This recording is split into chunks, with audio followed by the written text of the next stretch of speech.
Right, it is 6 o'clock. Welcome everybody. This is the Planning Committee meeting for Ryedale District Council on the 15th of December 2020. It is a virtual meeting of the Planning Committee. I've just got a few housekeeping matters that I need to run through. I need to make sure that everybody has a copy of tonight's agenda, and I'm hoping that they have.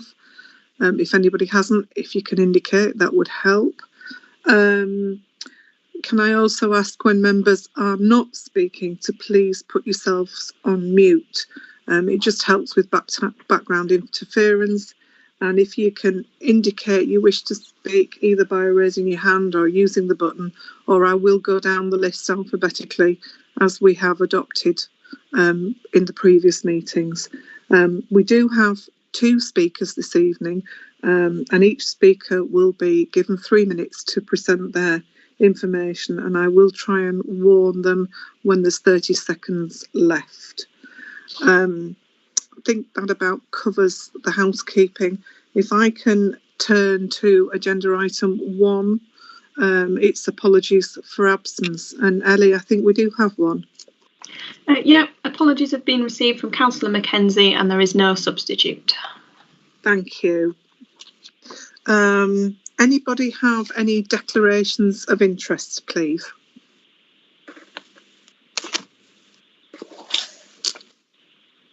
I don't see anybody indicating. Sorry, I put my hand up. Oh, sorry, Simon. I couldn't see. So, Simon, Councillor Thackeray. Yes. No, I'm trying to get to the right.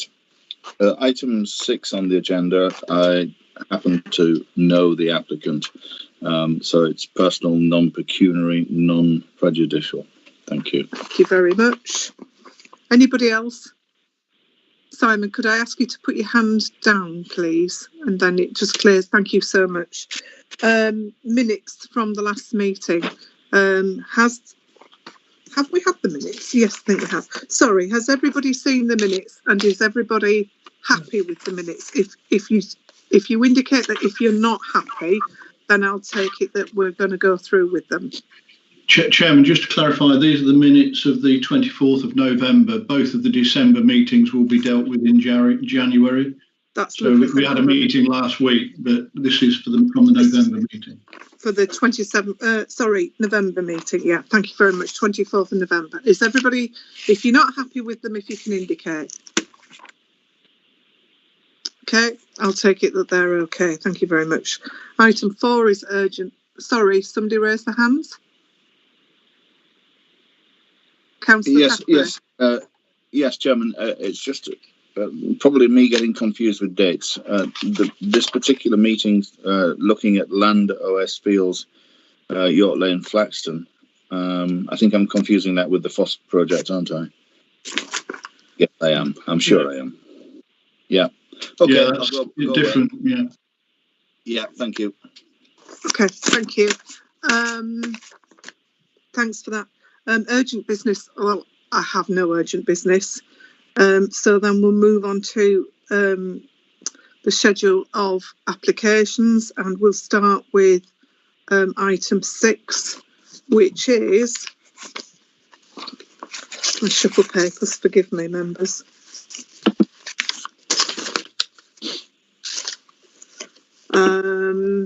Item 6, which is 20/00714. It's an outline application. The applicant is Mr. Sturdy, and it's for the erection of 8 dwellings with garaging following the demolition of existing buildings. Access and layout should be considered. And I think this is 26 Scarborough Road, Rillington, Malton, and I think it's Neve's application. Chairman, just before we start, I think Councillor Hope's not muted. I just thought that might help with the... Okay, thank you for that.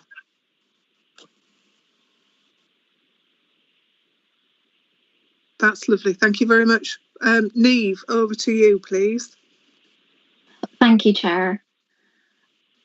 This report starts on page 9 of the agenda. As noted, it's an outline application for 8 houses and garages at the present A&D Sturdy Builders Yard. It's located within the development limits of Rillington and just to the south of the A64. if we could possibly have a look at the satellite image, which I think is the first one on the presentation, please.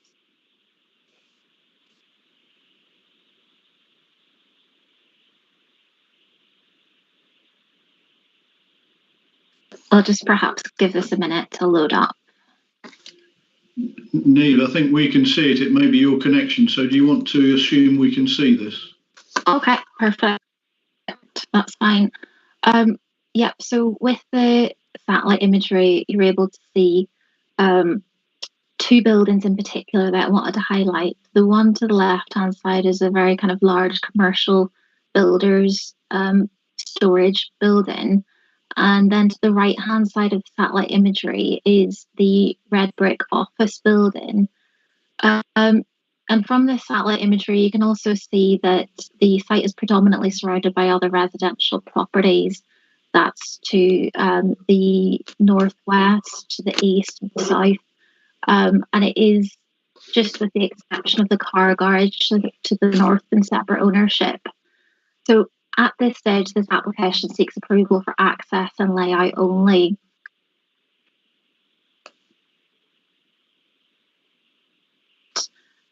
Reserve matters application.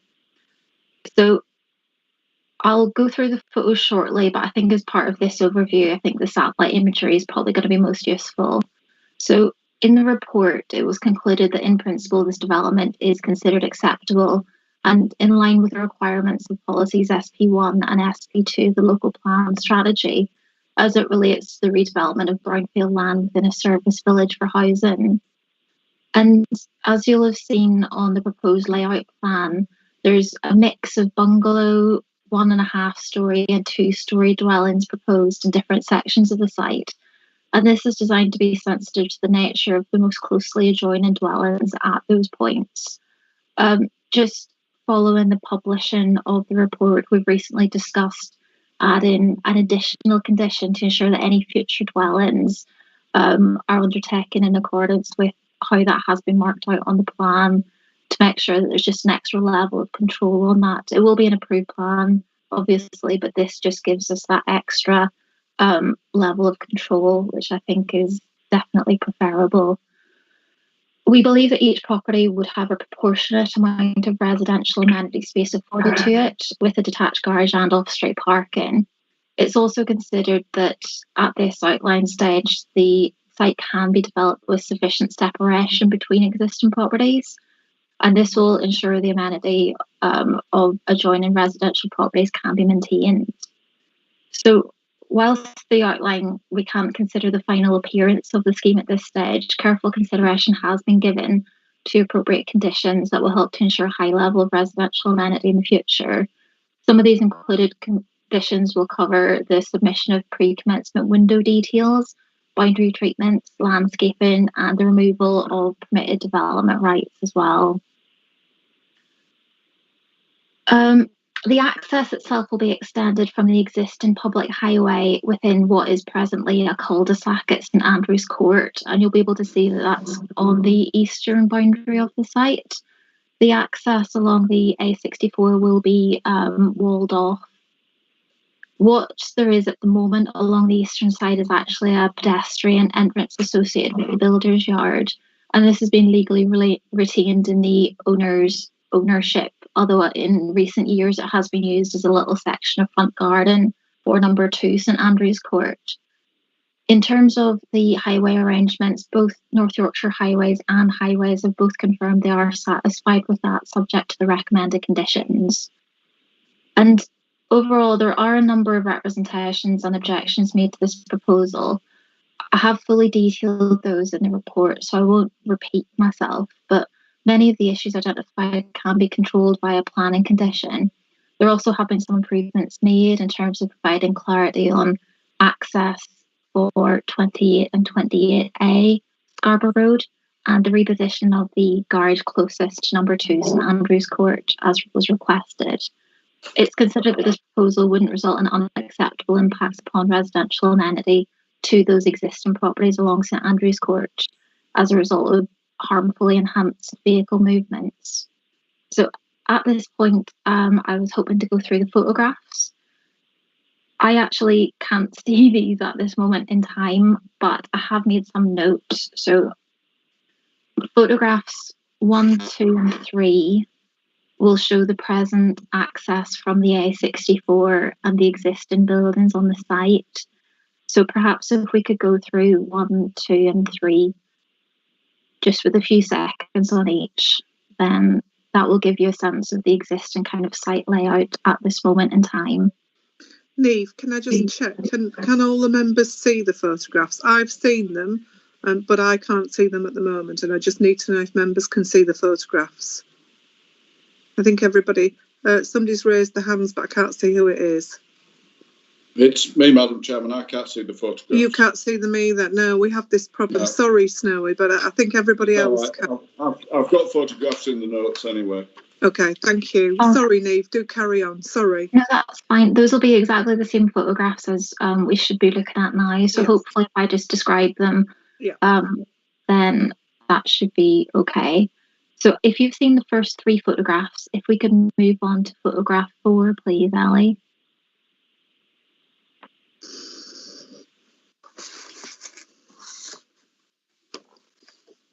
And then if we could move on to photograph 5, please, Ellie.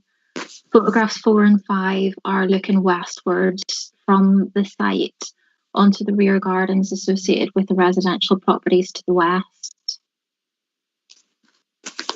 And then once you've seen those, then the next the next photograph is number 6, and that's looking from the northwest corner of the site southwards, along the rear of the long linear garden associated with number 24 Scarborough Road. Then photograph number 7, if we can move on to that. And please just keep me right if I'm describing the wrong photograph. But the 7th photograph is looking more directly towards the west of the site. And you should be seeing a kind of very good landscaping in the boundary of number 20 Scarborough Road. So the next photograph, which is number 8, is panning round slightly. It's looking towards the southwest of the site, and you'll be able to see the garden associated with 30 long meadows behind the fencing. We could probably flick through the next 3 photos, which 9, 10 and 11, fairly quickly. They're showing the southern boundary of the site and the existing hedgerow and boundary treatment with the rear of the property's long meadow. On the last photograph, on the 11th, you'll be able to see the corner of the brick-built office that we'd highlighted previously.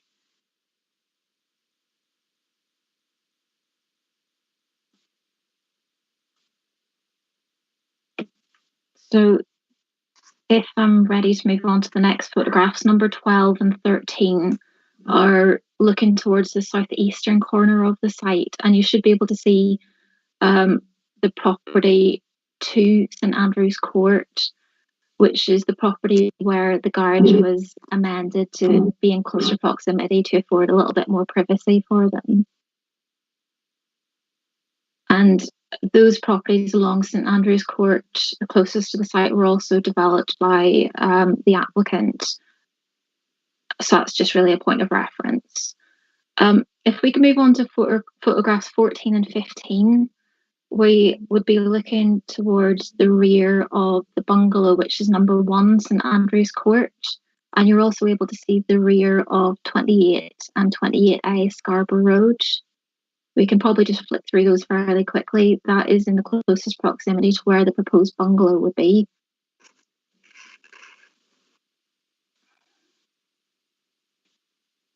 And then if we're ready to go on to photograph 16, that is showing what should be the western elevation of 28 Scarborough Road. And it shows the current access into the site, which, as I've noted, will be blocked off as per the submitted layout plan. As part of the other plan that was recently included, the boundary delineation plan, there will actually be more room afforded to the occupiers of 28 and 28A Scarborough Road who have detached garages at this point for turn-in, to make sure they have ready access onto the A64 as per the current arrangements. So number 17, the next photograph will show the rear of properties to the north and northwest, including the rear of the car garage. So that's just for kind of fullness. And then photographs 18 and 19 are taken from within St Andrew's Court. Photograph 19 shows the existing pedestrian entrance where the vehicular entrance will then be taken, and it will leave a smaller amenity space for number 2 towards the front of the dwelling, but that's commensurate with what the other dwellings further to the east have, so it's not considered to be harmful. And then the final photograph will be taken from Long Meadows to the south, and you can just see number 2 St Andrew's Court here, so it just gives you an understanding that the site really is very much surrounded by other residential properties, and more development of that type in this location wouldn't appear incongruous. Thank you. So that should be the end of the photographs. Hopefully you've all seen those. So just in conclusion, it's not considered that the proposed layout of this scheme will be harmful to the character of the area or dissimilar to the surrounding development. It would also be quite positive in the fact it would be the redevelopment of existing land and buildings that could have impacts on amenity themselves. It also appears to be a fairly natural westward extension of St Andrew's Court, and it's considered it respects the pattern and character of the surrounding development. There are a number of other conditions detailed in the report. I won't go through them in detail. They relate to contamination, drainage, archaeology, samples and levels, and they'll ensure that following the determination of any subsequent reserved matters application, that the scheme will be able to be taken without harm to highway safety, and it will ensure good design and maintain that level of residential amenity. Thank you, Chair. Thank you very much, Neve. I'll open it up for questions from members, please.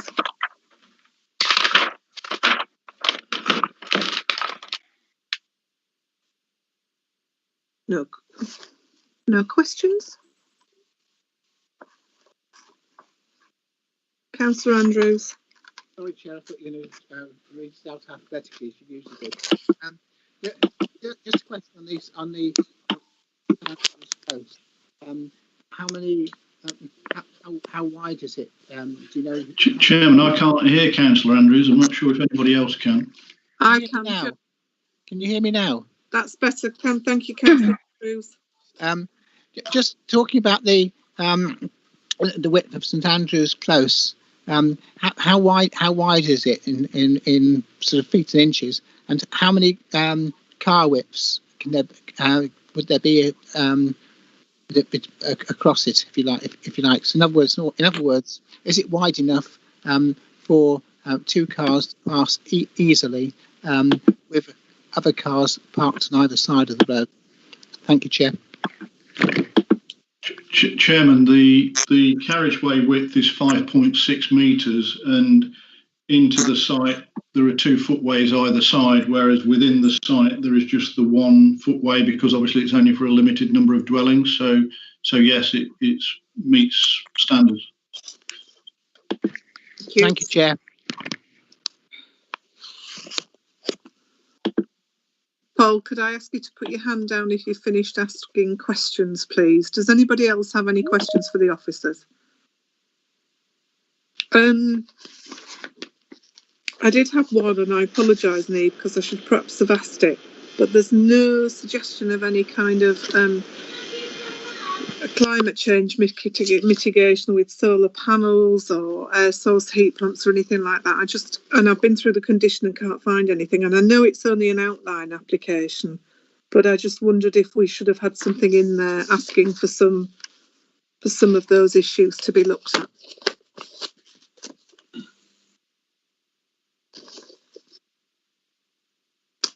And Neve might have disappeared. Oh, I'm here. Sorry, I was on sorry. mute. At the minute, I've got absolutely no indication of any sort of elevational plans or how the appearance of the building would be. I totally understand the point that you've raised. I don't know if it would be possible to demand that through the imposition of a planning condition. I think for builders it would probably be hopefully something they may want to incorporate because it can help with maybe the sellability of the property. I might have to double check with Gary if he sort of agrees with that approach. I think, Chairman, at the moment it's one of those things that are sort of nice to have but difficult to insist upon, particularly in the development of this scale. I mean, even for example, the Highway Authority haven't asked for charging points on this sort of scale of development to date. I think in terms of actual requirements, that may be something that will come out of the plan review. Yeah. But as it stands at the moment, we haven't got any specific requirements for levels beyond. So, for example, what the building regulations would deliver in terms of, insulation levels and things of that nature. Yeah. Okay, thanks for that. Mike, Councillor Potter. Yeah, thanks, Chair. Yeah, I was going to raise exactly the same thing, but I was sort of waiting for the debate. But I was thinking that we've obviously got the Reserve Matters application that's going to come before us in the future, but I was thinking, is it possible to put on a condition that includes something like that the energy efficiency and heating systems must comply with government policies in force to anticipate carbon neutrality, so that we're not going round this same old boy again of putting in gas boilers and then thinking, well, only a few years down the line we're going to have to be retrofitting. I mean, in a sense, that sounds a bit daft because obviously they're going to have to comply with all the rules, regulations, laws, policies, etc. But the fact that the government are saying we're going to have to be carbon neutral, and I've lost track of where they're up to now. Is it 2040? And they're getting rid of gas boilers by, I think it was 2030 or something like that. But can we not anticipate this by putting some sort of condition that just twists their arm a little bit to make sure they come up with the right stuff? Thank you. I wouldn't necessarily disagree with the sentiment of any of that, Councillor Potter. I think it's just that it just feels as though at the moment the pronouncements aren't quite joined up when it comes to the nitty gritty of dealing with a relatively small planning application, I suppose. I think the issue here, I suppose, is that if we get to a point where these things are just a requirement, then really they should be picked up under the building regulations rather than requirements through planning permissions. Thanks for that. Can I just ask, because I noticed Councillor Mason's joined us. Councillor Mason, do you have any declarations of interest at all? To be honest, I'm trying to find the actual agenda again on my iPad. I seem to have lost it. Would somebody able to send it through to me again? Here we go. I found it. Got it. Councillor Potter.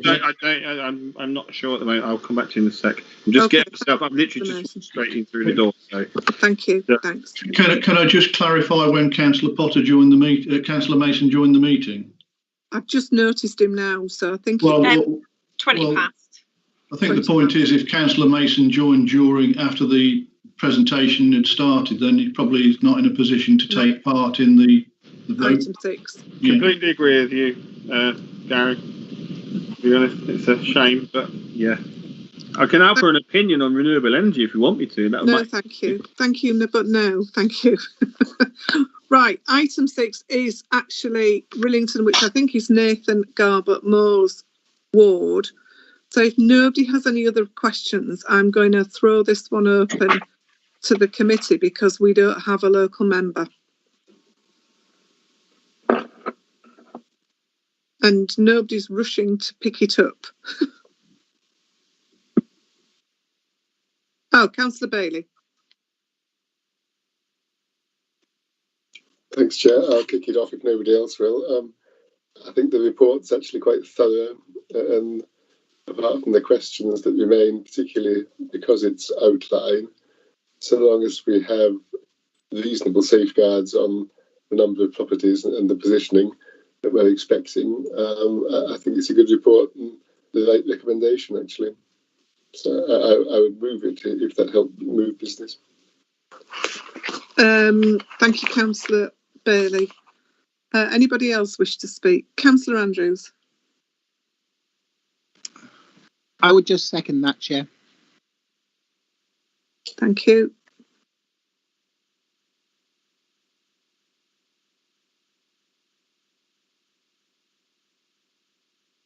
Anybody else wish to speak? Councillor Andrews, can I ask you to put your hand down, please? Thank you. From the chair, I'm very happy. This is quite a small scheme by development standards.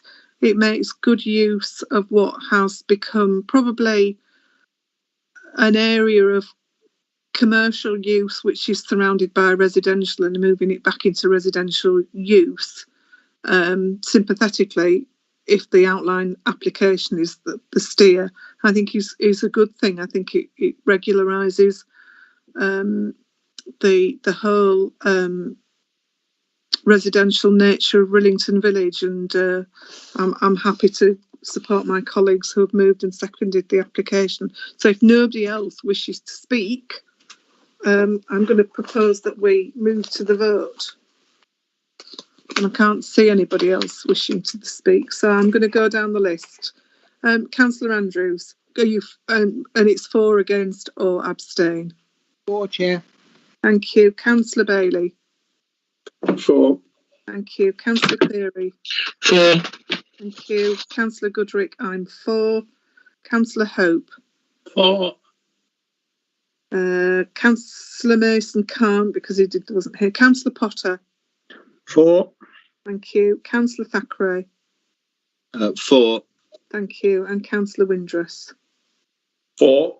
Thank you. That's 8 votes for, 1 because there wasn't in the meeting, so that's technically an abstention, and that's unanimous, carried. Thank you very much. I will move us on to item 7, which members I hope have seen has been withdrawn, so we'll put that to one side and move swiftly on to item 8, which is application number 20/00752, outline again. This is the erection of 4 dwellings following the demolition of the existing health clinic, and approval is sought for access and layout only, and this is Pickering Clinic, Train Lane, Pickering. And I do think, sorry, too many papers. We do have a speaker on this. So this is, I think it's Alan. Alan, would you like to present to the members, please? Thank you, Chair. Yes, this item number 8 is the outline application for the 4 dwellings on Train Lane, subject to objections from local residents, albeit only one further representation was received in response to the amended plans for this particular application. Just to point members to the main plans that accompany this report, on page 87 is the layout plan that is to be approved, and on pages 88 and 89 are the initial layout plans, which are included for reference, but they are now superseded. Firstly, just to highlight the late pages, which included a request from the applicant in relation to condition number 25.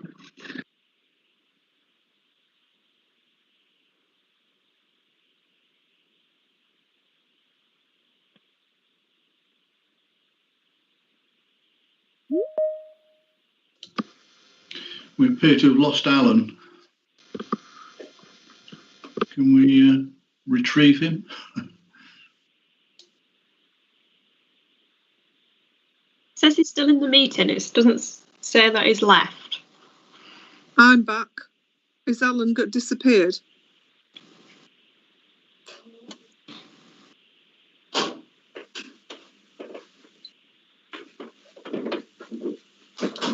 No sound from Alan at the moment.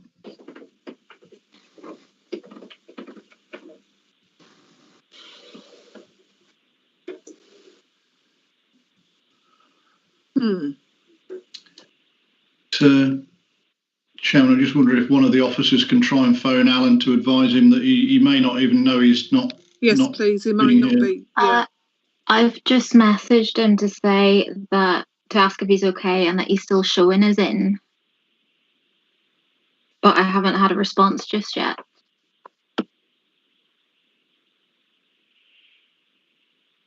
Can you try phoning, Neve?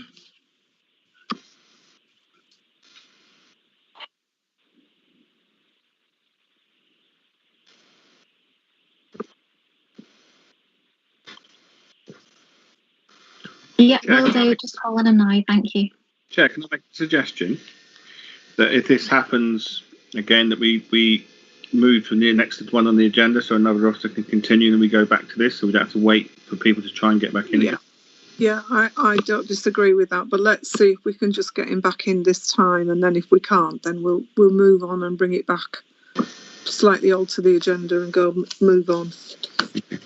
I think something's happening, Chairman, because he's leaving, so he's probably trying to rejoin.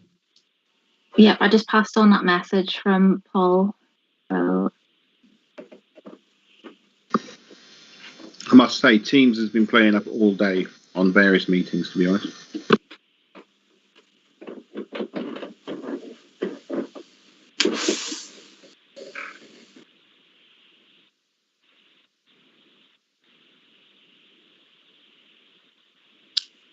Thanks, Paul.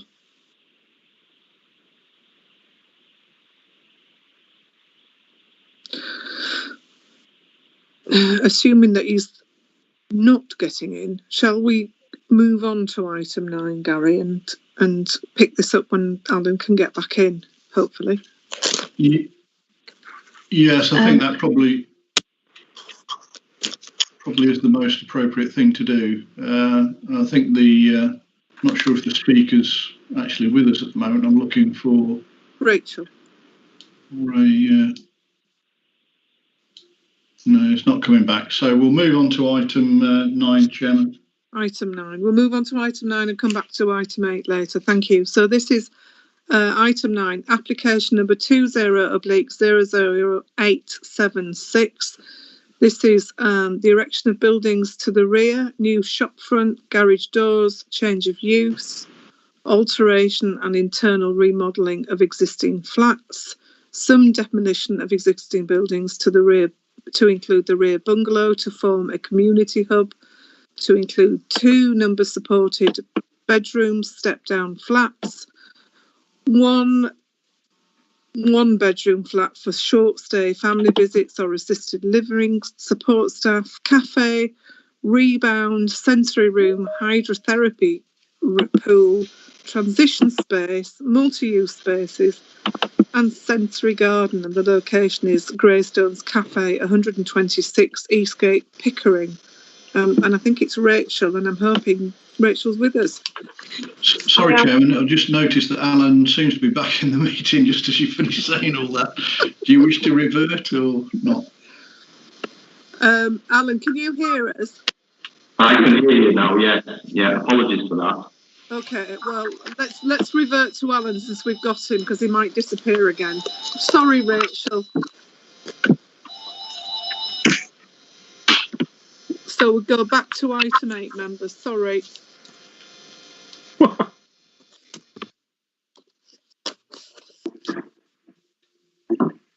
Can we revert to item 8? Thank you.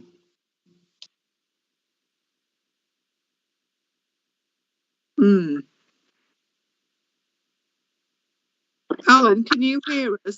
Yes, okay, that's fine. Sorry. Ellie, would it be possible to, I think it might be worthwhile if you could just slowly run through the photos as I just do my presentation. That might be worthwhile, then I can come back to deal with the aerial photos and just explain the site. So prior to losing connection, I was just summarising the later pages in the reference to condition 25. Essentially, the applicant has requested an amendment to the wording, but the officer view is that the wording of that condition should remain as published in the report. The reason for that is because it because it does relate to the standoff distances and the footprint of the dwellings. And with this being an outline application, it's important that specific parameters are set on any permission that is granted, so that does provide the authority with control on future reserved matters applications. And it's also relevant in that the reconsultation exercise on the amended plans did show those footprint dimensions and standoff distances, and they were made available to local residents who commented on the application. So in terms of the site itself, this application site, as you can see from the photos, it is previously developed land. The single and two-storey building that is on the site is a former health clinic. It is also within development limits of a service centre in terms of our settlement hierarchy, and the community facilities previously provided at the site have been relocated elsewhere within the town in compliance with our policy. The proposed development is 2 pairs of semi-detached dwellings that would be up to 2.5 storeys in height, and they would front Train Lane. As you can see from the photos, particularly the aerial photos, the site is flanked by 2-storey residential development to the north and south. The new dwellings would have narrow frontages and good-sized gardens and parking areas to the rear. The parking does comply with adopted parking standards, and there are no objections from the Highways Authority. The amendments to the application reduce the footprint and also the building line so that they generally follow the terrace of dwellings to the north of the site. And the dwellings have also been repositioned further from the southern boundary, further from the property known as Wayside, which is the detached property on the southern side of the application site. On page 90 of the agenda is an illustrative street scene, which shows that appropriate spacing can be achieved between the application site and the nearest residential property, and that the residential frontage that would be produced would have a positive relationship with the street scene along Train Lane. The proposed layout, orientation and indicative scale of development is considered to be compatible with the site, and the redevelopment of this infill site would allow for a continuation of the linear form of residential development along the western side of Train Lane. The layout of the frontage development also maximises the standoff distance from the gardens on the western side of the site, and also the distance from the property known as Wayside. As a result, there would be no unacceptable overlooking or any overbearing impacts. The site is within flood zones 2 and 3. There are no objections from the Environment Agency, who are satisfied in terms of the proposals to build off the existing level, which will actually be slightly increased, and there's no history of flooding at the site. In conclusion, the proposed development complies with national and local policy in relation to the redevelopment of previously developed land within development limits, and would not result in any unacceptable impacts in relation to residential amenity, heritage assets, highways or flood risk. It is therefore recommended that permission is granted subject to the 31 conditions as listed at the end of the report. In terms of the photos, probably, if possible, Relly, could you just return to the aerial photos at the start of the presentation?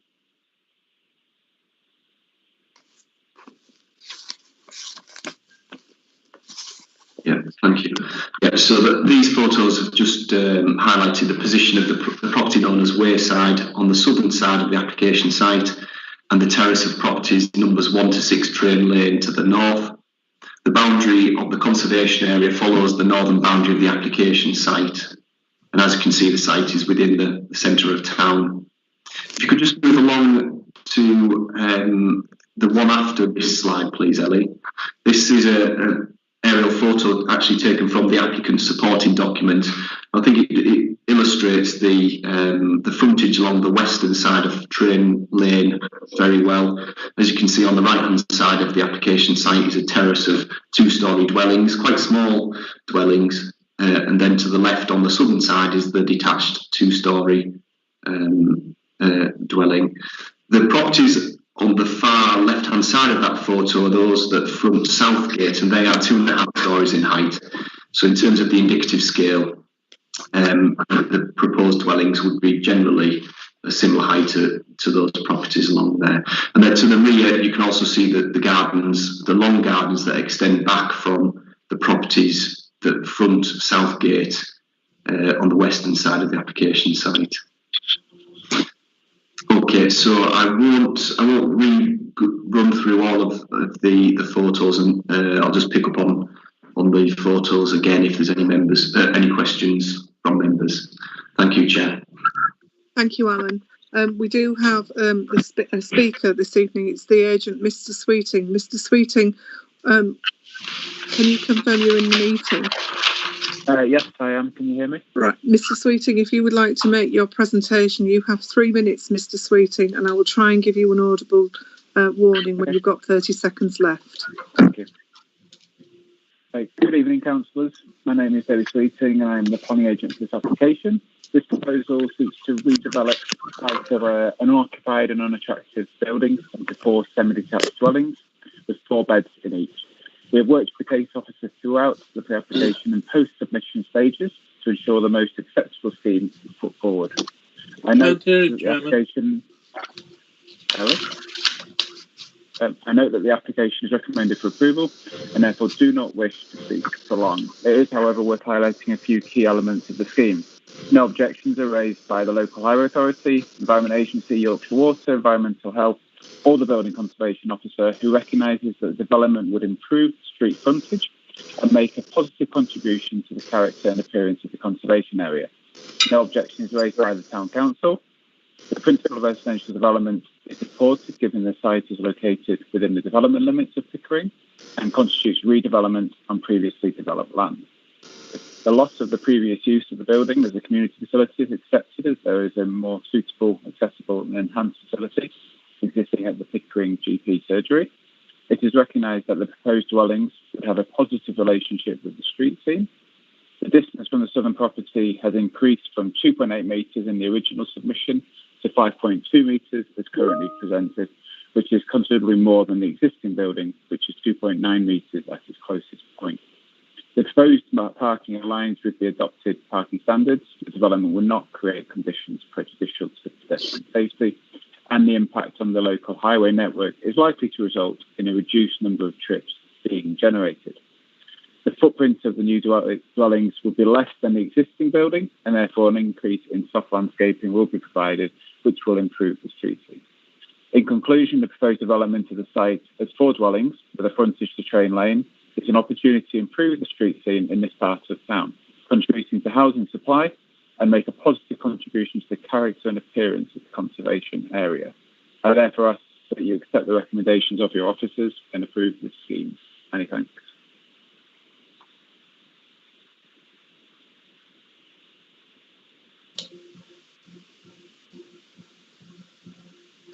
You're muted, Chair.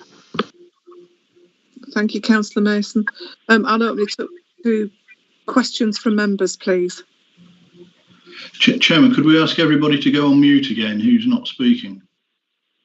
Can everybody go on mute who isn't speaking? Thank you very much. Councillor Bailey. Sorry, sir, can you just confirm what page the recommendation's on now?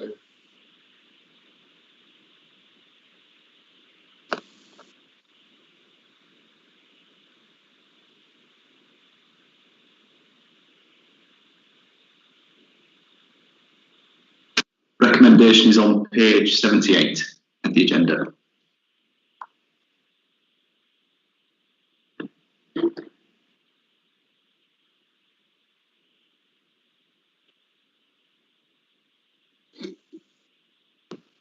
You're muted, Chair. Sorry, I just said I'd have found it if the alarm hadn't gone off for the timer. Sorry, Jim. Do you want to come back, Councillor Bailey? Did you have a question? Okay. Has anybody got any questions? Nobody's indicating questions. Okay, I'll move it into debate and go to Councillor Potter as the local member. Thank you, Chair. Yeah, I hadn't actually got the message that the first one had been withdrawn, but never mind. I was thinking perhaps we should list this building because it could be the architectural jewel in Ryedale's crown. But then again, it's possibly the ugliest building in Ryedale, so I don't think it's going to be too much of a loss. A couple of points here. On page 74, there's a claim that Pickering GP surgery has expanded sufficiently so that there's no longer a need for this facility that's to be demolished. Well, tell that to the local people who usually have to wait 4 to 6 weeks for a doctor's appointment, which is rather interesting. Given the location that's very close to the old gasworks, which for those of you who don't know is now the hairdressers, and is rather a lovely building, it's something of an understatement on page 75 that the design and appearance of the existing building doesn't positively contribute to the conservation area. Couldn't agree more. Sort of going back to the application that was withdrawn, I did feel that it would be quite useful to have 1 and 2 bedroom flats in such a good town centre location. But I don't honestly know the true demand. But for this application, we have 4 bedroom semis. And again, is there a demand for these, given the new David Wilson homes and the Persimmon developments? There's rather a lot of these upmarket houses going in. But of course, that's not really planning consideration. But it does rather appear that the applicant's looking to squeeze the maximum possible return from this small site, which is somewhat disappointing given that the applicant is the NHS and therefore owned by us, possibly. While it's not strictly restricted to this application, I was rather disappointed to note that surface water will be discharged to the combined sewer in Train Lane, when Train Lane is flood zone 3, that the highest risk. And those members that are familiar with flooding of sewage from ancient combined sewers might agree that it'd be wonderful if Yorkshire Water would prioritise replacement of these outmoulded combined sewers ahead of dividends to shareholders. But anyway, overall, this plan appears far more suitable for this brownfield site, and I'm pleased that the officer negotiated a slight move northwards, further away from the adjacent property. Again, I'd rather, as I said, with the plan in Rillington, I would have liked to have seen a condition asking for decent quality carbon neutrality, energy efficiency in it, all that sort of thing. But it appears that our hands are rather tied. But yeah, overall, there doesn't seem to be too much problem with this application. It's quite a good use of a town centre site, and I'm happy to move the officer's recommendation of approval. Thank you, Chair. Thank you, Councillor Potter. Anybody else wish to speak?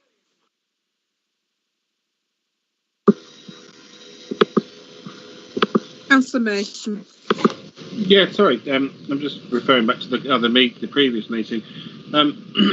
Did I ask Gary if you could identify what renewable or carbon negative, neutral, whatever mitigating things we could do as a council? Do you remember me asking that? I'm wondering if you identified anything we can actually put in conditions at the moment. I'm not sure where we got to that one last. I remember asking the question. I think it was you were going to come back to us. Sorry, Councillor Mason. I thought you were going to contact me after the meeting. Oh, well, maybe there's cross wires then. Sorry. But yeah, but I suppose it's a request then. Is it worth our officers looking into some of these mitigations that we can put in place in conditions for future applications? Also, we can't do for this one, but it'd be good for us to understand. I'm getting advice through the TCPA, and I'd like to know where we can possibly go as a planning committee on some of these issues. Because otherwise it seems pointless. I think this is a discussion we probably need outside of the committee, Chairman, but in essence, our start point for consideration of all applications is our current development plan. And clearly we need to move forward with that. There will inevitably be material considerations that come along after plans are adopted, and that's probably where the discussion needs to focus at the current time, I would suggest. Okay, Gary, thank you. I think I concur with Mr. Housden that this is a discussion for outside the meeting. Councillor Andrews, you've got your hand raised. Yes, Chair. Can I suggest that it is the NHS and that we might have a little bit of influence with them? That it would be possible. It might be possible for the planning officer to have a word with them and see if, without a planning consent, they can ensure that the things that Councillor Mason was talking about could be applied. I think this is a reasonably good development, and I'd like to thank you. Thank you, Chair. Sorry, Paul. You're very faint, and I didn't catch that. The end of your conversation. Thank you. I think Councillor Andrews seconded the approval. I did, Chair. Thank you. Sorry, I didn't hear you, Councillor Andrews. My apologies.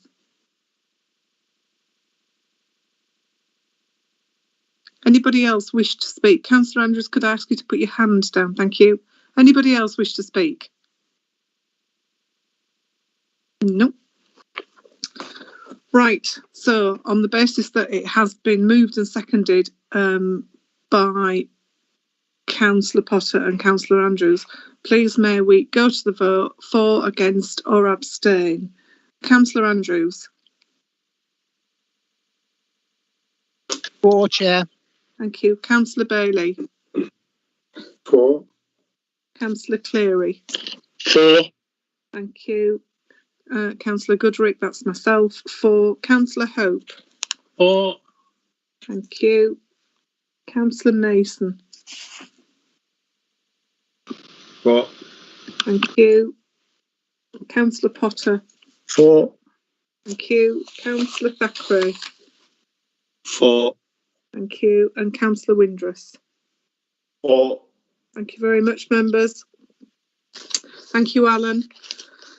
Can we now move on to agenda item 9?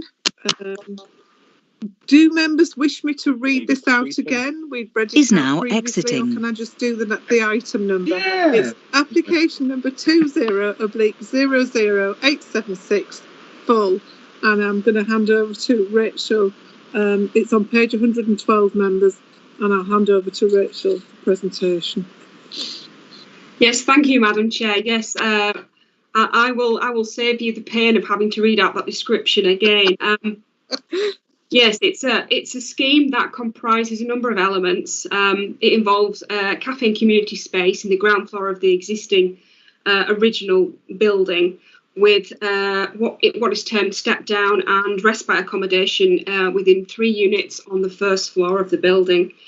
It's to be extended to the rear to form meeting rooms and a physiotherapy room, with a sensory and rebound room, hydrotherapy pool and the associated facilities with that, with a sensory garden. This obviously involves the substantial demolition to the rear of the building, with a commensurate new extension to the rear. It is before members because there has been an objection from a neighbour and concerns were raised regarding parking by the Town Council. The scheme will be for public use and for the families and individuals who are using the support services of the Wilford Family Trust. In principle, as a use, it very much complies with the spatial principles and policies of the adopted local plan strategy. There are no outstanding objections from statutory consultees. Obviously, parking was raised by the Town Council as a concern, but the local highway authority are satisfied with the proposals as they stand, without the process taking place of the stepping up order of the frontage of the parking area on Eastgate. The drainage considerations are satisfied, subject to further details being submitted, and this has satisfied both Yorkshire Water and the Vale of Pickering IDB. The noise was raised as a concern by both an adjacent neighbour and the environmental health officers, but sufficient information has now been provided to ensure that satisfactory levels of amenity are achieved in principle, and this will then be established in detail through via conditions compliance, which are set out in the report. The applicant has confirmed that they are happy with the scope and content of the conditions that are recommended to members tonight. And I will now take members through the photos and discuss the further aspects of the scheme consideration as we go through those photos. So if you can go to the first photo, Ellie, please. Can everybody see that photo? Okay, brilliant. Yes, so to the right-hand side of the photo is the application site, and it extends basically along to the darkened window and the carriage door and lintel on the right-hand side. Members will also be able to see the parking area, which has been incorporated into the red outline of the application, and notice served on the local highway authority, and it is the intention to resurface this area with a smoother tarmac surface to aid in movements basically, and to ensure it's a more stable surface. Next photo, please.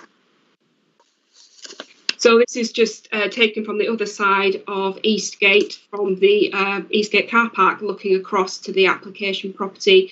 Members may wish to note the bus stop in the right hand of the picture. That is the bus stop that serves the coastliner and the 128 service, which goes from Scarborough to Thirsk. And yes, if you could move on to the next photo. And this is taken from the other side of the road, looking at the Eastgate car park. It also shows the other bus stop for the services that I've just identified. And there's also an example of the shop frontage, commercial property frontages within Eastgate. I've added these in for context, but also to demonstrate how accessible this site is. You can move to the next photo, please. And these further photos here provide more context around the shop and commercial property frontages in the locality. And the application site is just in effect on the side of the road that I took the photograph from. Thank you. Next picture. And this is a more up-close picture of the frontage of the property. You can see actually that the property has been substantially, and some would say somewhat unsympathetically altered in the past, but it has now actually been, in terms of the street frontage and the frontage of the building with the proposals, it's considered to be an improvement, and revisions were made to ensure that the cart door on the listed building consent application is now a solid door, which is more traditional and more commensurate with the age of the building. Next picture, please. So this is the rear elevation of the property. In the centre of the picture is the area of the scheme that would form the, in effect, respite unit. It has the access from the main frontage of Eastgate, and to the right-hand side of the picture, in effect in an eastward direction, is the listed building of 125 Eastgate and the extensions that have taken place to that property. And obviously to the other side is the existing rear extensions and existing bungalow that exist on the site, which extend out basically along the western boundary. And this photo is basically taken from the point where the sensory rebound room would be roughly sited. Thank you. Next photo, please. So this is a more sort of close-up picture of that area where the sort of first unit for respite care would be situated. And you can see the access leads from the ground floor. And you can see also on the left-hand side of the picture, the terrace. Now that structure is to be demolished, but in effect, in essence, that terraced area would still be retained primarily in its existing configuration to provide a terraced area for the occupants of respite from the step-down accommodation unit 2. Next photo, please.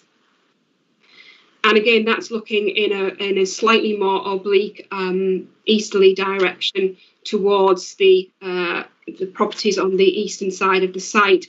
Members may wish to note that the building that is in the right-hand side of the picture, that is one of the properties that is Muse properties, and they are known as 1 and 2 New Dawn cottages.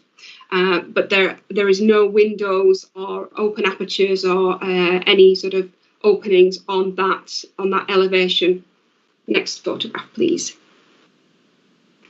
Yeah, and that's looking in a more westerly direction. Members will be able to appreciate the scale and the massing of the carpet warehouse, Pocklington Carpets building, and the extension will extend out at 2-storey level, basically to the point where the main structure finishes, i.e. from what you can see on that picture, the brick facing wall. There will then be a second terrace area, and this terraced area was one of the areas of concern that one of the residents to the south had, and that was in relation to overlooking. However, as set out in the report, the distance is considerable at this point from the objecting property. It's well in excess of what would be reasonably expected to exist between 2 rear elevations of buildings. And if you can now move on to the next photo, please.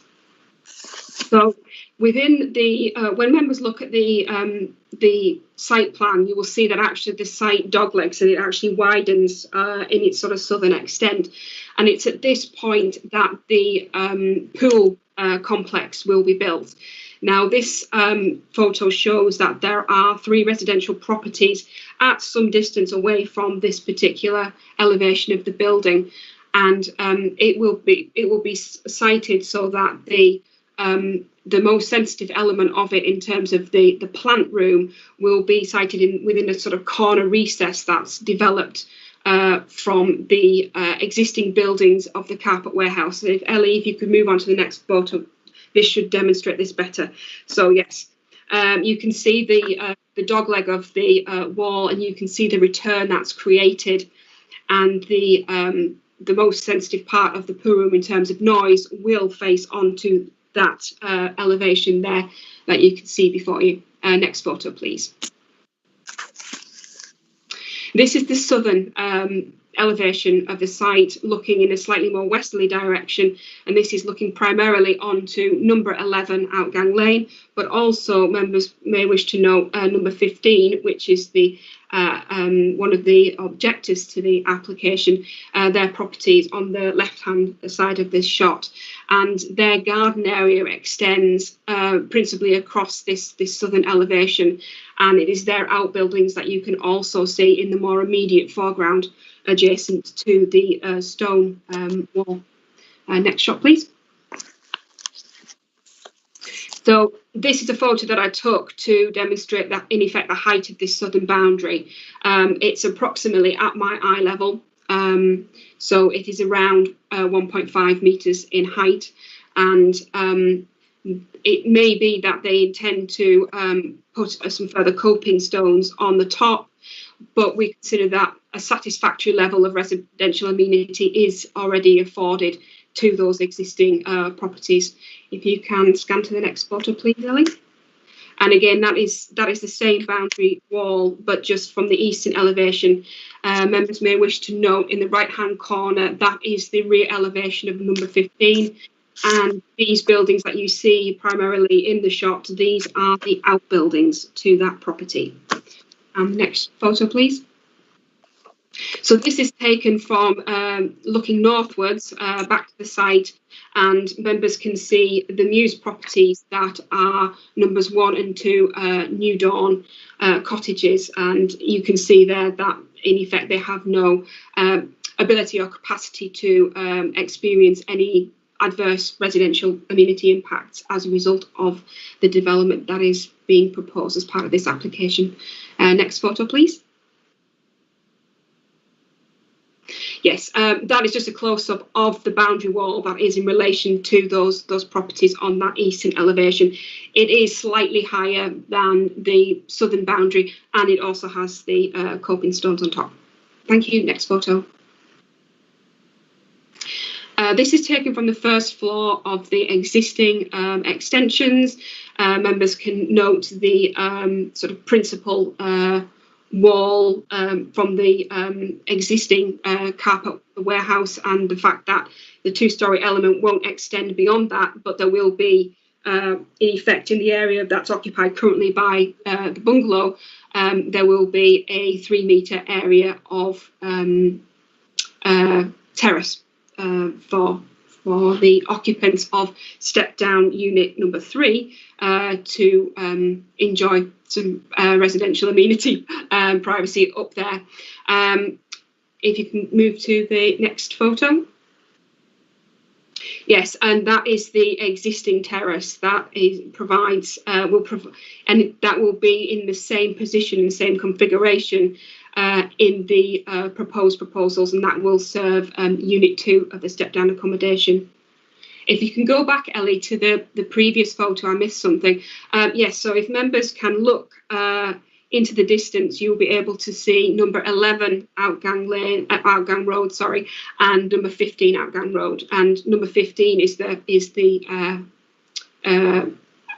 property that has objected to the proposal, but you will be able to appreciate the distances involved and the fact that there will be breaks in vision provided by the sensory rebound room, the pool room, and also by the applicant's own existing outbuildings that are within their curtilage and their control. Next photo, please. And the next one again. All right, this is just to provide members with details of that, further details of the eastern boundary. This is going to be where the recycling facilities are going to be stored. Next photo, please. The next series of photos are to sort of demonstrate a little bit of the wider context of the site and its sort of relationship within the conservation area and the existing buildings around it. So this is taken from the access point that leads into New Dawn cottages. And you can see in the foreground, in effect, the extensions that have taken place to numbers 125, and I think it might be 124 Eastgate. You can only really see the roof profile of the application site, and actually the brick frontage and roof of the Poppington carpets. If you can move on to the next photo, please. This is taken from basically the access point that leads to number 15 Outgang Road, and you can see very much in the distance the roof profile and sort of rear projection of the existing the application site and the existing rear extensions to that building. And if you can go to the next picture. So this is the final picture, which basically shows the roof profile of the application site, which is basically just to the right of that timber boarded gate and fence. And it demonstrates the fact that actually it's a relatively enclosed site, that you are not able to achieve many sort of wider open views of the site in relation to the conservation area. You will be able to see, if the proposal is granted, the 2-storey element of the scheme, and you would also be able to see glimpses of the roofs of the sensory rebound room and the pool area. But in terms of that sort of prevailing build context, there are a number of outbuildings and such like within that locality. So and that was one of the things that it was felt the design had picked up on well. And thank you very much. Thank you, Rachel. Very, very comprehensive. There is no speaker on this item. I will open it up to questions, and Councillor Andrews' hand is up. Councillor Andrews.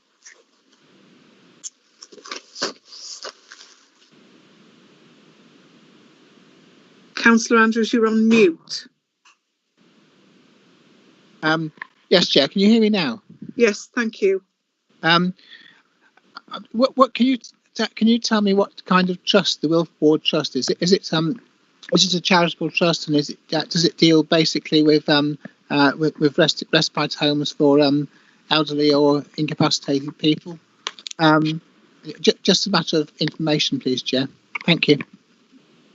Yes, the Wilford Trust, it helps a range of individuals who may have ongoing support needs in terms of their mobility, but I think it supports a range of age groups, younger children as well, and yes, so it basically it's there to support the needs of those individuals who need extra support, be it through illness or injury or mental health.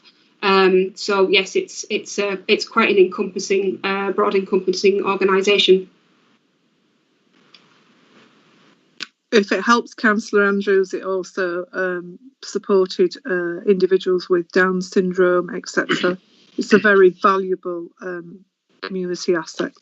If it helps Councillor Andrews, they also contributed to the community kitchens during COVID as well, with some meals for the elderly.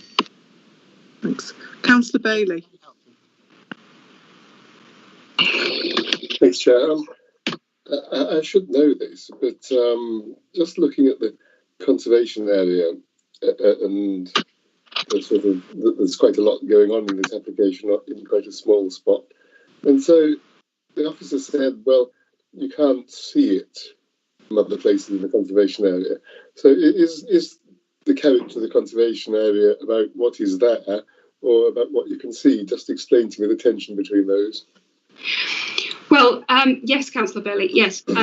Obviously, the character and appearance of a conservation area, I mean, we principally consider it from public aspects, but the character is very much can be, it's an integral to its own sort of individual attributes.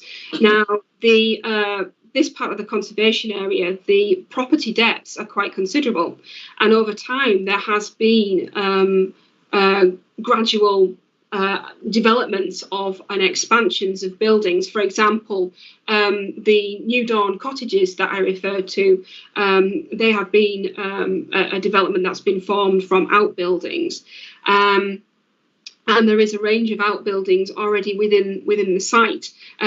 Also, there is also quite a substantial, large, I would say, it is a modern structure. It dates from the probably 1930s in terms of the what was the former bus station, which is now the Pocklington Carpets.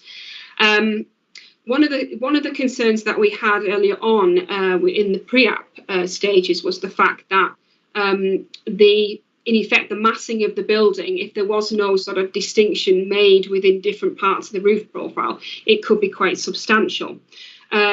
So as a response to this, what they did was they looked to break up the mass of the roofs. So in effect, quite a substantial part of the extension is adjacent to a very substantial building, and in effect sort of connects to that. And it utilises quite a contemporary, it has to be said, finish to the roof and to the sides. Whereas other elements of the scheme have chosen to identify a more sort of traditional form of structure, i.e. the sensory room and rebound room and part of the pool area. And in effect, those buildings are then to, in effect, be informed by that build character that exists within the conservation area. It is a site that officers would acknowledge has been used to its fullest extent. I think that would be fair to say. But that being said, that has to be balanced with the fact that actually, in terms of its form and its design, we consider that to be acceptable. And in terms of the facilities that it is delivering within a highly sustainable location, that in terms of the planning balance, we also feel is very important. So we don't feel that the scheme has been, has undermined the character and appearance of the conservation area. We consider that it does not do that. And also in terms of the ability with landscaping around the site, that may also soften the site. And yeah, that's our view on officers' view on the application.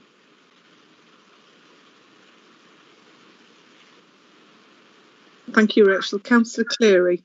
Thank you, Madam Chairman. It's really just a point of information for the benefit of members and Councillor Andrews in particular that there's a brief background comment on the Wilf Ward Family Trust within the design and access statement in the report, page 159, amongst a lot of other very interesting background information on the site, the town, and history in general. It's well worth reading if you haven't already done it.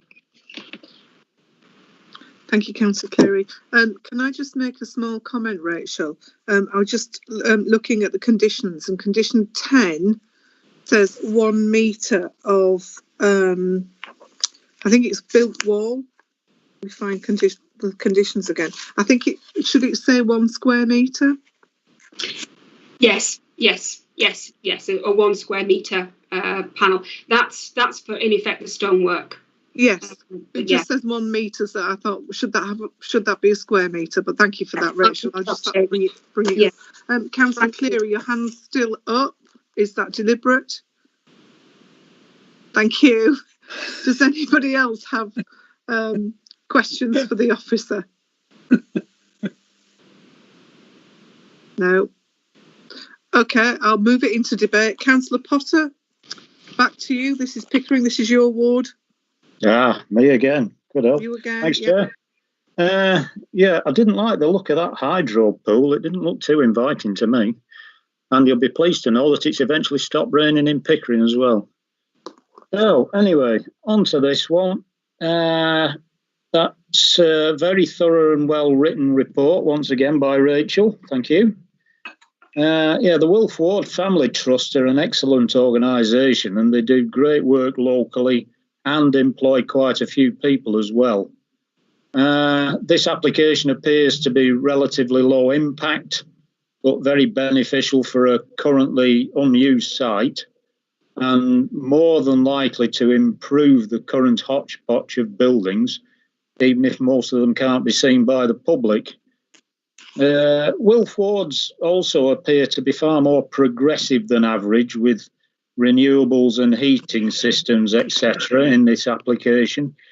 And it's so nice to see such a thoughtful application that includes social and environmental criteria rather than just purely the economic, when, after all, these three should have equal weight in the planning process. But it doesn't appear so on the majority of occasions. So, given the comprehensive detail of both the report and the proposal, I can't really add much other than, in common with most local cafes, there's a local car park nearby that Ryedale District Council will benefit from the income of. So I think that deals with the parking issue, quite apart from the fact that there are a couple on the front. So I have no qualms about moving approval. Thank you, Chair.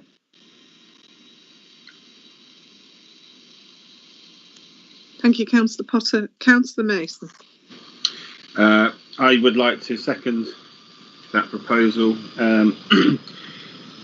This sort of application is a breath of fresh air, to be honest. I have to agree with Mike on everything he says on the renewables. One little caveat, maybe they could have squeezed some solar on the roof to power the air source heat pumps.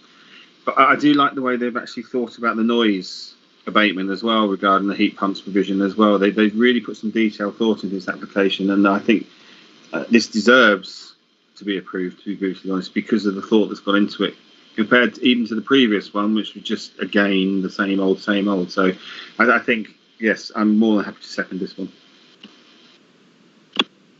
Thank you very much. Anybody else wish to speak? I just wanted to add, sorry, Councillor Cleary. You're on mute, Councillor Cleary. You'd think I'd get the hang of it by now. I wonder if you're going to say you'd third it if you could. I echo everything. Thank you very much. What I was going to say was, I know of the Wilford Family Trust through a friend whose son had Down syndrome, and we were always very supportive. And if I'm not mistaken, they ran a cafe for some time at the top of Vivis Lane, and it was always excellent, and it was a great place to go and have tea and cake. So I'm very happy to support the application. If nobody else wishes to speak, we'll move to the vote. As usual, 4 against, abstain. And I will start with Councillor Andrews, please. 4, Chairman. Thank you. Councillor Bailey. 4. Councillor Cleary. 4. Councillor Goodrick at 4. Councillor Hope. 4. Thank you. Councillor Mason. 4. Councillor Potter. Wilf Ward's Cafe is still going strong at top of Vivis Lane, but 4. Thank you. Councillor Thackeray. 4. And Councillor Windruss. 4. Thank you very much, members. That is 1, 2, 3, 4. Unanimous, 9 votes for.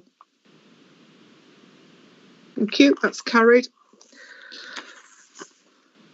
Right, moving to item 10. Members, this is application number 20/0101444. This is the change of use of agricultural land to form extension to existing caravan site with 4 number pitches for seasonal use between the 1st of March and 31st of October. Erection of a storage barn for caravans, site equipment, and erection of timber shed for storage. These are revised details to an approval 20/0033 full, which was dated 12th of June this year, 2020. We do have a speaker on this tonight, and I will hand it over to Niamh. Thanks, Niamh. Thank you, Chair. This item starts on page 364 of the agenda. If we could just move to the aerial image, that would be great. Niamh, can I just stop you? I think members will find it on page 214. Oh, yes. Yeah, sorry. I'm not trying to confuse. I don't want to confuse members. So this site is an existing holiday complex, and that includes Studley House Farm, bed and breakfast, self-catering cottages, and a small caravan park that's currently licensed for 8 touring caravans. As you can see on this aerial image, it's located to the west of Main Street in Everston. As noted, this is a resubmission of an earlier approval, and the main change from that previous scheme is that the caravan storage barn would be located in a position closer to the rear gardens of the adjoining residential properties fronting Main Street. The original scheme, which was 20/00033/full, approved this building with a siting at a distance of approximately 67 metres from the rear boundary line of the gardens, and it's 69, 71 and 73 and 3 Main Street that adjoin it. This has come back before us as unfortunately it wasn't noted at the time that there is an overhead power line running within the site from the northwest corner to the southeast.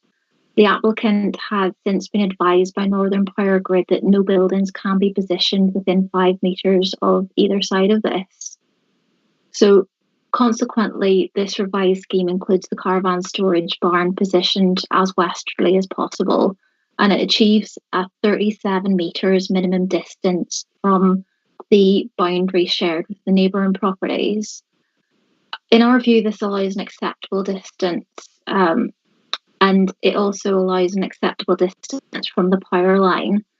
There's been a revised landscaping scheme submitted to take into account the changes that continues to incorporate a mix of tree planting and hedgerow. And I can confirm there's no changes to the additional 4 caravan pitches or the storage shed. So if we could just turn to the photographs, please, if we could pop to the first one.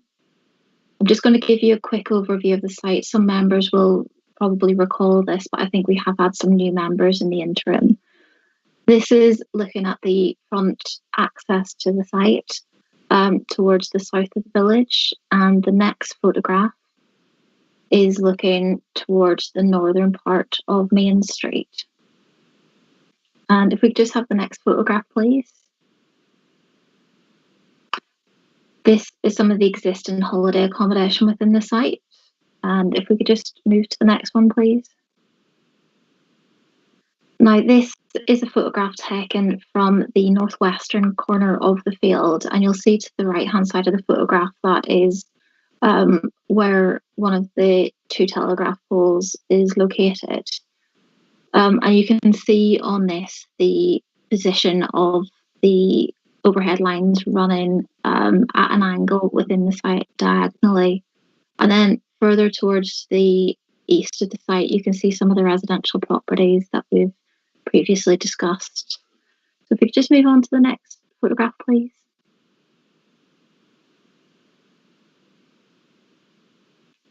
And this is taken from the western corner of the site. It's more of the southwestern.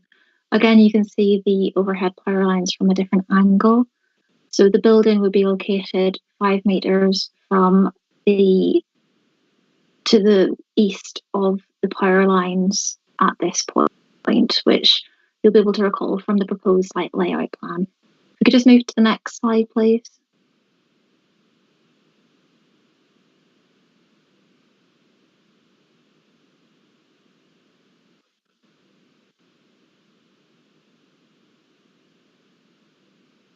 Hello? Sorry, just to check, can you hear me okay? Yeah, we can hear you. Ah, perfect, okay. So this is taken from that southwestern corner. It's just looking towards the north of the site, and that is where the 4 caravan pitches will be located. And beyond the hedge is the existing section where the 8 caravans are currently able to pitch up. So if we could just go to the next slide, please. Now this is looking towards the west of the site from the more eastern boundary. Again, you're just seeing the position of the overhead power line running diagonally. And if I could just have the next slide, please.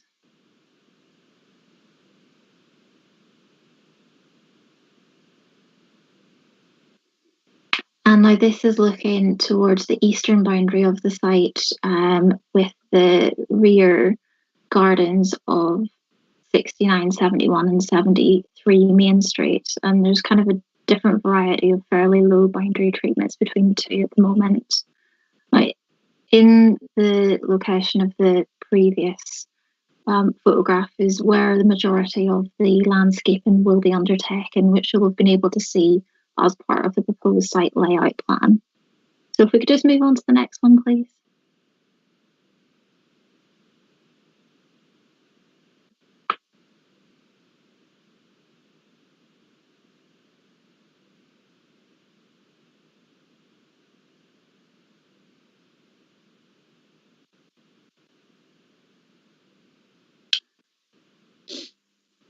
Sorry, I'm not sure if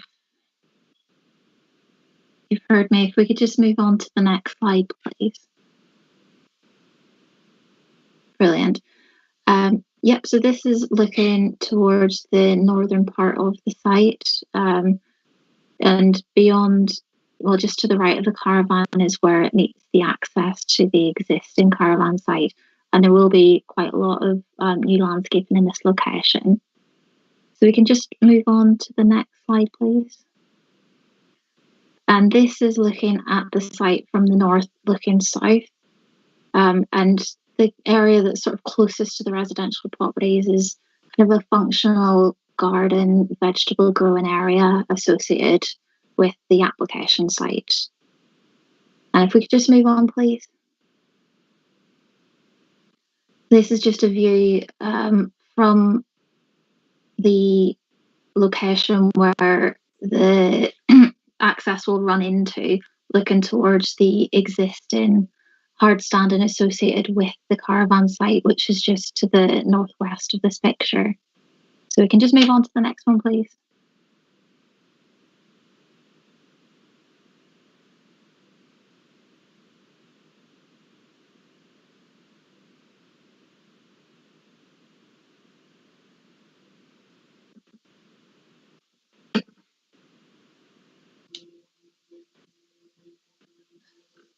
And then that's just for your benefit to really see the existing pitches that have been provided by the applicant and maintained for a long number of years now. The site is extremely tidy and well maintained, and I think that's important because it can give a kind of insight over to how the site is run. And I do believe that the proposed application will present an opportunity through the landscaping and through the tidying up of the site to kind of enhance the appearance of this area of land currently. So if we could just pop to the next picture, please.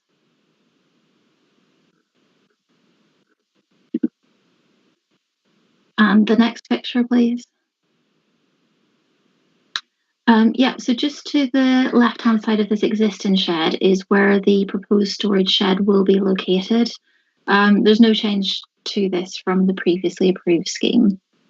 I can probably leave the pictures there for now. So I just wanted to make a couple more points, really. As you'll note from the officer's report, there have been 2 letters of objection received on this revised scheme. They raise a variety of issues and concerns, and it's considered these have been addressed fully within the officer's report. So just to conclude, it's considered that the proposed revised position of the storage building, whilst closer, it still maintains a sufficient distance, which will be a minimum of 37 metres away from the shared rear boundary of the 3 residential properties. And because of that, it's not considered that this would result in any harmful material impacts upon their amenity. As I've noted in the report, details of landscaping and lighting are able to be secured by condition. The proposed lighting is a single motion sensored light on the northwestern corner of the building, and we will be able to recommend a condition that the detailed landscaping scheme that is shown on the proposed plans, but also further detailed within the planning statement, is undertaken. The previously recommended conditions in relation to surface water testing and preventing any additional storage of caravans outdoors will be reapplied. Furthermore, the construction materials of the proposed building, which include high quality Yorkshire boarding, will ensure that this building won't appear at odds with what is effectively a rural setting. For that reason, we don't believe it would harmfully impact the special value of the area of high landscape value. So as I've noted, this proposal presents a chance to effectively tidy up the site and bring it up to the high quality standard of the existing caravan site to the north. And for that reason, this amended proposal is therefore recommended for approval. Thank you, Chair. Thank you, Niamh. Thank you for a very comprehensive report. We do have a speaker on this item tonight, members. Mr. Baxter, who is the applicant. Mr. Baxter, can you confirm that you're there and you can hear me?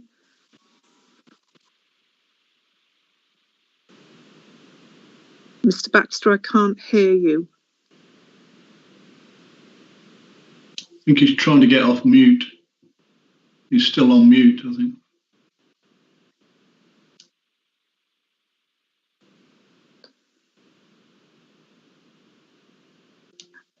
Good evening, Mr. Baxter. I don't know whether anybody can unmute Mr. Baxter, but he's on mute at the moment. I'm not sure Mr. Baxter's having much success getting in to speak at this meeting. He's showing at the meeting, yes. but on mute. Well, it keeps going on.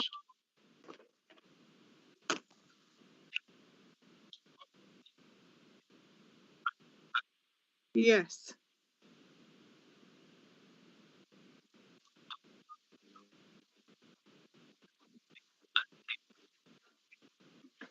It's showing as muted on mine.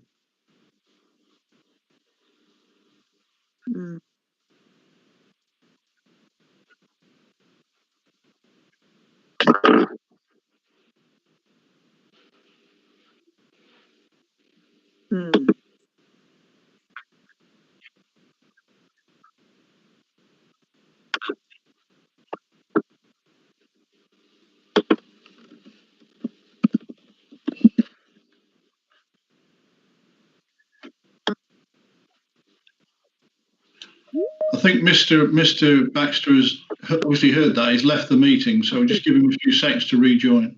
I've just readmitted him, so he should be in now. He's still on mute. Hello, Mr. Baxter. Can you hear us? Because unfortunately, at the moment, we can't hear you. If you can't get in through the internet, perhaps you can use the telephone. There is a telephone number also provided if you'd like to join by telephone, Mr. Baxter.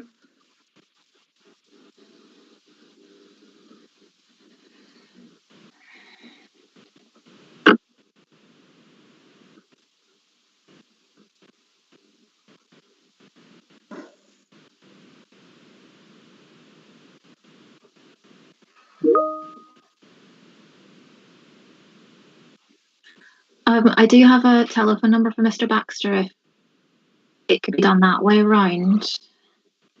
But perhaps not.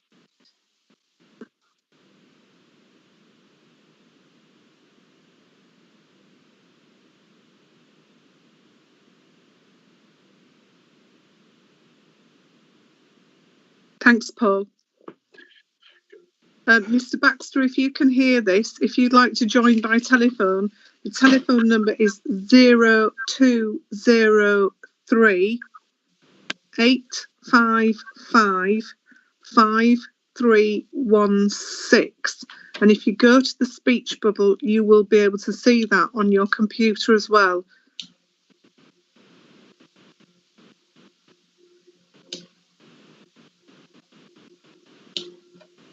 He's just put a message at 1936. Hello, I'm not on mute. Neve said everything I wanted to say. Oh, okay, that's great. Thank you very much. Missed that. Sorry, I'm concentrating on getting Mr. Baxter into the meeting. Okay, I will open this up to questions from members then.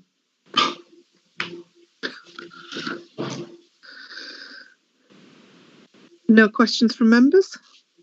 Oh, Councillor Bailey. Just a silly question, Chairman. How much closer is the building now than it was in the previous application to the objective?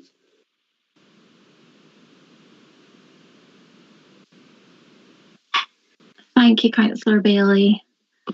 The previous application incorporated a distance of approximately 67 metres from the eastern boundary of the site, and this current application will include a minimum distance of 37 metres, so it's approximately 30 metres to the east. I would stress, Councillor Bailey, that's to the boundary, not to the property, the building. It's to the end of the back garden.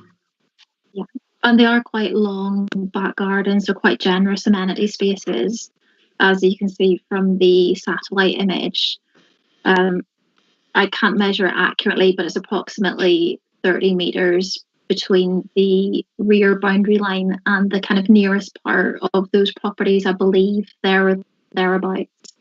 So overall, it is, as Gary said, quite a significant distance. So I was just, in effect, the difference between now and then is it's 30 metres closer. Yeah. Sounds like it. Yeah, that's the response to the diagonal route of the overhead line. I think, can I ask a question? Yes, Councillor Mason. I think sort of what Jim is sort of alluding to as well is, have they moved this the maximum distance away from the line or the minimum distance away from the line? So did that make sense? So have they just moved it completely minimum to the back of the property, or have they moved it a minimum away from the power line? If that makes sense. They have moved it a minimum away from the power line. It's approximately just over 5 metres away from the power line. So that is the minimum distance. Thank you. Thank you. Anybody have any other questions? Okay, I'll move it into debate. The local member, I think, I'm not sure, I might be wrong, it could have been Councillor Mackenzie or Councillor Garbett Moore. I'm not quite sure who covers Eberston. We might spot her again, probably. I think it might be Councillor Garbutt more. Anyway, whatever. Neither of which are with us. We have no local members. So does anybody want to pick this up? Councillor Andrews. Yeah. Yes, just to started off, Chair. I would propose approval. It seems that the officers have done their best to accommodate both parties, and the proposal seems perfectly reasonable to me. Thank you, Chair. Thank you, Councillor Andrews. If you'd like to put your hand down, please. Anybody else? I'm happy to second it from the chair based on the fact that we'd already approved this application and it's a minor adjustment to accommodate the power lines that are on site. So I'm happy to second it.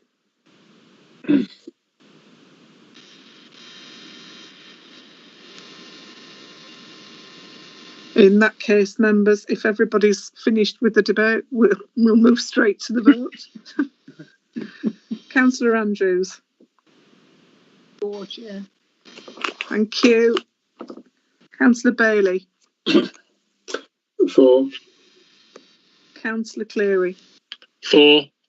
Thank you. Councillor Goodrick, for. Councillor Hope. For. Thank you. Councillor Mason. For. Thank you. Councillor Potter. For. Thank you. Councillor Thackeray. For. Thank you. And Councillor Windress. For. Thank you very much. Members, that's 9 votes for. That is unanimous. That wraps up the items on the agenda. I have got nothing in any other business. Agenda item 12 is a list of decisions which officers have used delegated powers to decide on. And then at the back of that, we also have a planning appeals notice, which we have lost. Gary, do you want to make any comment on this? Yeah, thank you, Chairman. Yeah, it's a fairly minor proposal, but it was to a single-storey extension to a property in Settrington on Beckside. Those of you familiar with Settrington will know the Beckside is quite a distinctive conservation area. You can sort of walk through it, and the property in question is sort of fronts onto Beckside, but set a long way back. And indeed, the property almost has a double frontage because the main road through the village is the other side of the property, so it's visible both sides in the conservation area. This particular application was a sort of slightly unusual in the sense that although it was a revised scheme from an earlier refusal, the design changes proposed a pan-tile roof, but still kept quite an unusual design in the context of Settrington, which is characterised with stone and pan-tile buildings. This was a timber frame structure, which we still felt was out of character with the appearance of the building and the conservation area. But the inspector disagreed with that assessment, Chairman. So it'll be interesting to see whether it gets built and then what it actually does look like in the cold light of day. It could be one where we end up writing to the inspectorate post the event to say, what were you thinking? I don't know, but it's one of those where you come down to opinion, I suppose. But Settrington does have a very distinctive conservation area. It has its own village design guide, and this really wasn't in accordance with that. So it was a little bit disappointing, this decision. Okay. Councillor Mason, your hand is up. Did you want to make any comment? Yeah, really, it was just to declare an interest in one of the items in the delegated decision, item number 22. Where I've been in conversations with Third Energy about their gas peaker. I'm surprised it didn't actually come to the committee and get approved through. I have no objection to it, really. There's not a lot we can object to. But sorry, Chairman, I missed the item. Which item? Item 22 in the delegated decisions. 20. I can't read it properly in the eyesight's fine. 20/00926/FUL. Installation, operation, and natural gas powered peaker generation. That's been approved by decision. Gary, you're on mute. Thought after tonight I'd have got that, wouldn't you? I think the reason it didn't come to committee was that it was actually, as a lot of our applications are at the outset, delegable. and everybody was in support of the officer recommendation to approve it. So that was in essence why it was delegated. It was an application Alan Goforth dealt with. I think he's left the meeting now, but I just wanted to, I know I've been lobbied on it, that's all. So I needed to declare that really, because I was lobbied on it. Well, I think we were discussing it over the past few months, to be brutally honest. But it'd be nice to actually get some of the details about the application itself sent through at some point. Well, it's all there online, Chairman. If anybody wants any particular details, then I'm sure Alan can assist. There's no need to make any declaration of interest, Councillor Mason, as obviously the decision was taken out with the planning committee. Yeah. So you're okay there. Just checking.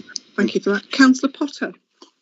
Yeah, I was just going to ask whether I needed to declare an interest likewise, but I assumed that I didn't.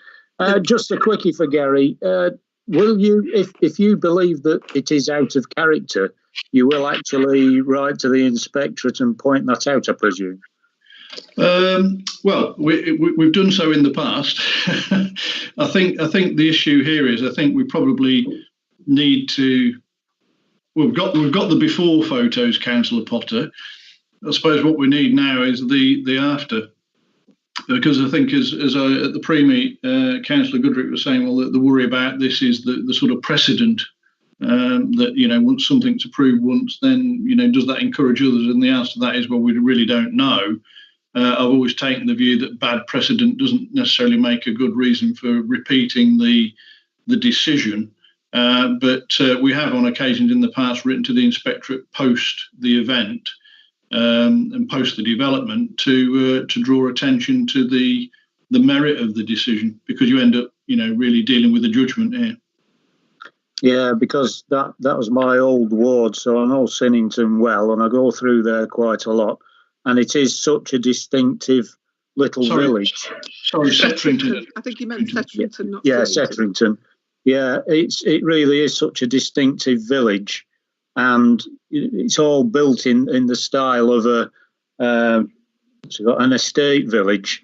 So it really is sensitive to sort of decisions of this nature. And I mean, I'm sure we're all familiar with quite bizarre decisions that we get sometimes from the inspectorate that really you can't make head nor tail of them. So yeah, I'd be glad if it turns out to be rather not the best. I'll be very pleased that you did respond. I shan't repeat what the conservation officer said. I'll leave you to guess, but I think it's fair to say she's keeping her eye on it, and we'll wait to see what the result looks like. Good. Please hear that. Councillor Cleary. Yeah, thanks. In fact, I think my friend and ex-ward colleague, Councillor Potter's actually said a lot.